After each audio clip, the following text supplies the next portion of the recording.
दशकों से देश विरोधी ताकतें भारत को कमजोर करने के लिए युवाओं को नशे के जाल में फंसाती रही है। लचर कानून, केंद्र, राज्य एवं विभिन्न संस्थानों के बीच समन्वय की कमी और जवाबदेही सुनिश्चित न होने से स्थिति गंभीर हो गई।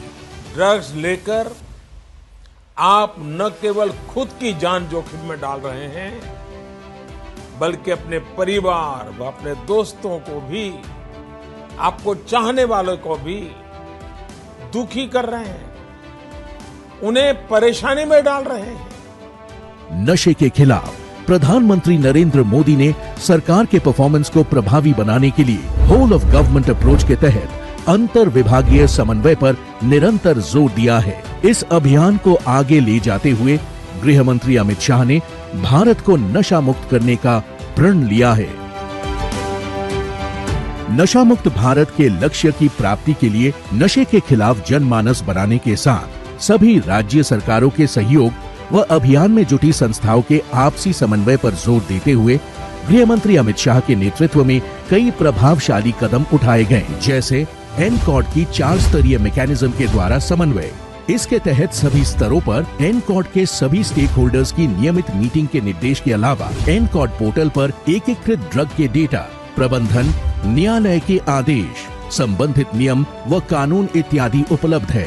इसके साथ ही सभी राज्यों तथा केंद्र शासित प्रदेशों में dedicated anti narcotics task force का गठन किया गया और इसका पहला राष्ट्रीय सम्मेलन 19 अप्रैल 2023 को नई दिल्ली में हुआ। अवैध ड्रग्स में डार्क नेट व क्रिप्टो करेंसी के बढ़ते उपयोग पर शिकंजा कसते हुए गृह मंत्री अमित शाह के निर्देश पर मैक की सीमा का विस्तार करते हुए सब मैक की शुरुआत की गई है। अब ड्रग्स के मामलों में डार्क नेट, क्रिप्टो करेंसी के इनपुट भी साझा किए जा रहे हैं। गृह मंत्री अमित शाह के निर्देश पर आपसी समन्वय के महत्व को देखते हुए नार्को संबंधित मैकेनिज्म में सभी केंद्रीय स्तर के स्टेक होल्डर्स तथा राज्य स्तरीय समिति में स्कूली शिक्षा और साक्षरता विभाग एवं डिपार्टमेंट ऑफ पोस्ट के बीच समन्वय को बढ़ाया गया है। साथ ही एनसीबी ने सभी गिरफ्तार नार्को अपराधियों पर एक एकीकृत डेटाबेस निदान भी तैयार किया है। अंतर्राष्ट्रीय ड्रग माफिया पर नियंत्रण के उद्देश्य से डीईए, एएफपी, एनसीए, आरसीएमपी जैसी अंतर्राष्ट्रीय एजेंसियों के साथ भी उचित समन्वय किया गया है। मोदी सरकार का मानना है, नशे के आदि युवा विक्टिम है, क्रिमिनल नहीं। इसीलिए इन युवाओं को नशे की गिरफ्त से निकालने और उनके रिहैबिलिटेशन के लिए जनता को साथ लेते हुए विशेष जन जागरूकता अभियान भी चलाया जा रहा है। जो मादक द्रव्यों का सेवन करते हैं वो बेचारे विक्टिम हैं। हमारा सिस्टम में नाते उनको वापिस लाने का प्रयास होना चाहिए। इसी क्रम में एनसीबी पूरे भारत में ड्रग सेवन की दृष्टि से 372 सबसे संवेदनशील जिलों में 8000 युवा वॉलंटियर्स के माध्यम से ड्रग्स के खिलाफ जन जागरूकता के लिए विभिन्न कार्यक्रमों का आयोजन भी कर रहा है।